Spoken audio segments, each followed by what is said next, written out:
Bonjour les scénaristes. Je suis David Rosset. C'est moi qui m'occupe du service pédagogique des archives départementales et métropolitaines et puis qui suis chargé de la mise en œuvre du projet laclasse.com en partenariat avec le laboratoire numérique qui s'appelle Erasme. Et figurez-vous que Erasme, comme les archives, on a décidé d'axer le projet laclasse.com à partir de cette année sur les conséquences de la guerre d'Algérie dans la région lyonnaise, à Lyon et dans la région.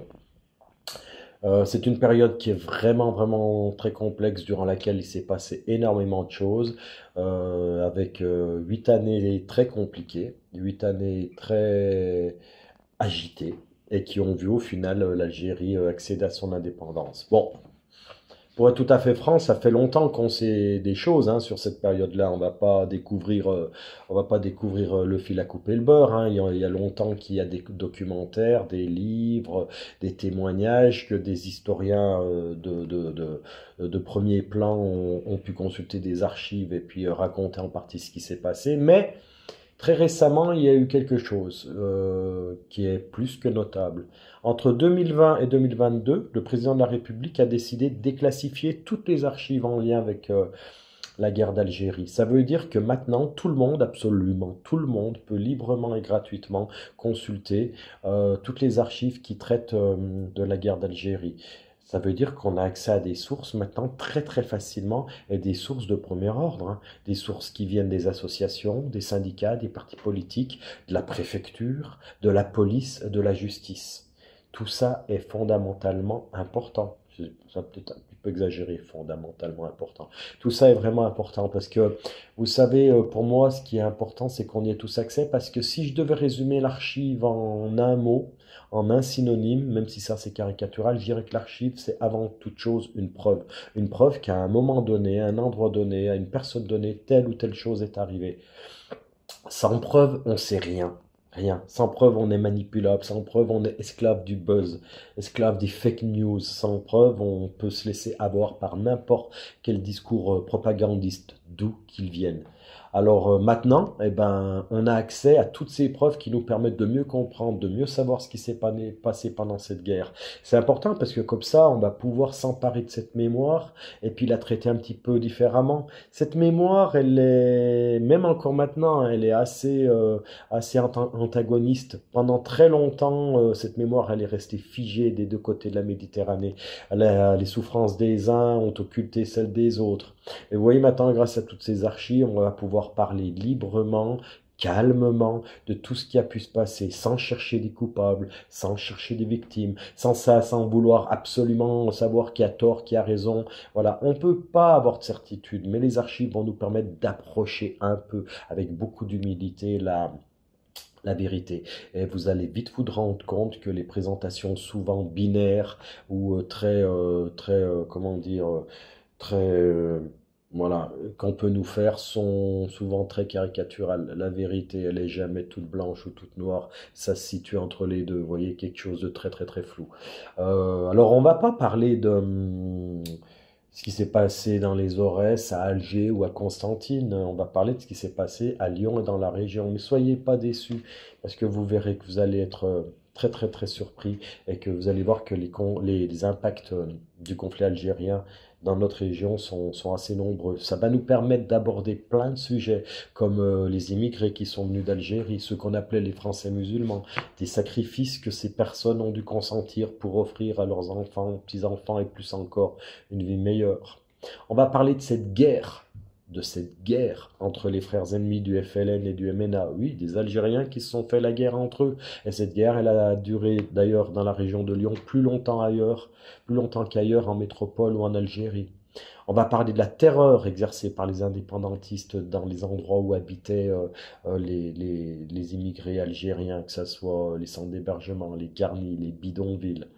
Tout ça pour récolter l'impôt de guerre. On va parler des commandos FLN qui ont attaqué des représentations de l'État français, notamment des commissariats à Lyon.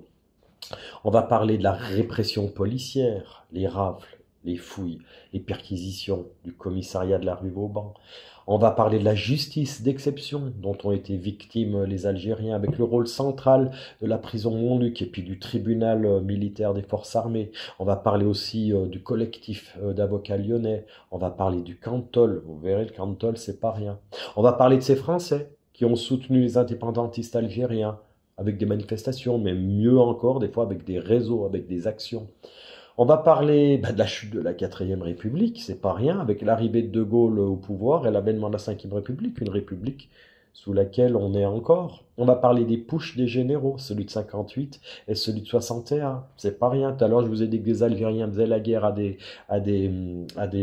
d'autres Algériens. Là, vous allez voir que des Français ont déclaré la guerre à d'autres Français, et notamment ceux de l'OAS qu'on évoquera, qui eux ont pas hésité à attaquer des préfectures, à faire sauter des bombes, à même fomenter des attentats contre le président de la République. On va parler des référendums, mais probablement de celui qui est le plus important, qui est le référendum sur l'autodétermination de 1961, qui ouvre vraiment la voie à l'indépendance. Vous verrez que l'indépendance algérienne, c'est d'abord un processus politique avant d'être une action guerrière ou armée. On va parler des accords d'Évian, on va parler aussi de ces jeunes lyonnais ou de la région, de ces jeunes rhodaniens qui ont dû aller se battre sans qu'on leur demande rien dans une guerre dont ils ne savaient rien et qui ont souvent vu, parfois fait des choses dont ils ont eu du mal à se remettre. Certains s'en sont même jamais remis. On va parler aussi de ces réfugiés qu'on appelle les pieds noirs, qui ont dû tout quitter. Une terre où leur famille habitait parfois depuis 130 ans, tout quitter comme ça, en un souffle, en un claquement de doigts. On va parler aussi de ces harkis, de ceux qui ont été accueillis, bien peu nombreux, et de ceux qui, trahis par la France, ont été massacrés en masse dans cette Algérie nouvelle. Vous voyez, ça fait beaucoup, beaucoup de thématiques. Ces thématiques, vous pouvez les retrouver en grande partie dans ce bouquin qui s'appelle donc Lyon-Algérie, comment le conflit a changé la région lyonnaise. Je le connais particulièrement bien ce bouquin puisque je l'ai co-rédigé avec une autre auteure qui s'appelle Nathalie Garrido. Et la plupart des thématiques qu'on va aborder, la plupart des documents que vous allez voir sont dans ce bouquin. Ces documents d'archives sont aussi d'ores et déjà disponibles dans l'espace ressources. Vous pouvez les consulter, vous allez apprendre plein de choses sur cette guerre d'Algérie dont les conséquences sont infinies pour la France d'aujourd'hui. Des conséquences institutionnelles, comme je vous ai dit, avec la 5ème République, qui est née des vicissitudes de la guerre d'Algérie. Des conséquences urbanistiques, alors les quartiers de la Duchère, mais tous les quartiers autour de Lyon, à Villeurbanne, à Bron, à Vénissieux, à Vaux-en-Velin, à Rieux, tous ces quartiers sont des conséquences aussi directes de tout ça. On a aussi des conséquences qui sont démographiques. Réfléchissez juste 2 secondes.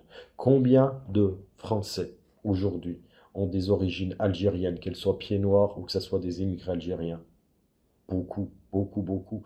En fait, la France d'aujourd'hui, elle est liée à cette période si complexe et puis importante. C'est pour ça qu'on va étudier, je pense que c'est intéressant qu'on étudie ces 8 années entre 1954 et 1962, mais comme je vous le disais, avec une lecture lyonnaise et régionale. Alors le projet va durer d'octobre à juin. Vous allez avoir des consignes sur la classe.com que je vais vous poster, auxquelles vous devrez répondre. On verra tout ça en détail. Pour faire simple, vous allez inventer des personnages et puis leur faire vivre des aventures. Et tout ça va vous permettre d'inventer, voilà, comme ça, une espèce de storytelling. On se verra en janvier, je viendrai faire le point avec vous. Puis à la fin d'année, on va se voir parce que vous allez venir visiter les archives, là où je travaille. Vous allez voir, ce lieu est assez impressionnant et très surprenant, croyez-moi sur parole.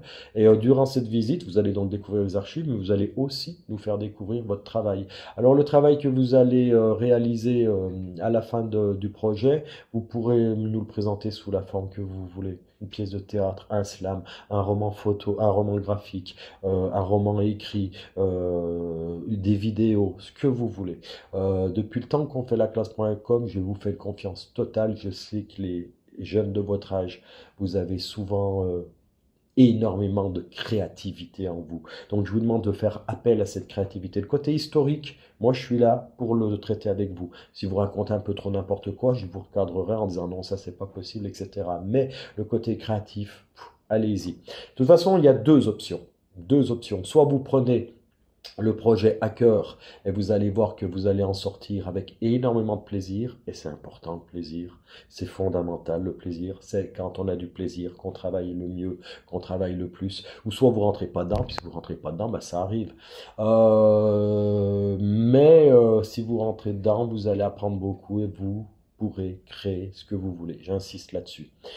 Bon, ce qui compte au final, et c'est peut-être le plus important, c'est qu'on va traiter de cette thématique, la guerre d'Algérie, avec toute la neutralité et la richesse et la force des documents d'archives. Ça va nous permettre d'avoir une lecture dépassionnée, objective de ces événements qui sont très souvent caricaturés.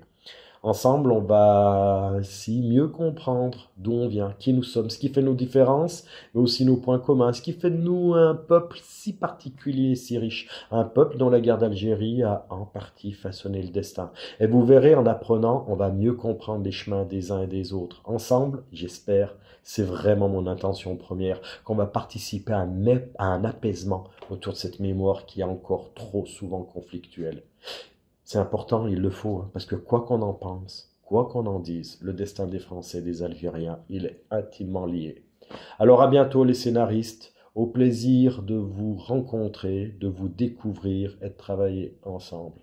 Très bientôt. Salut.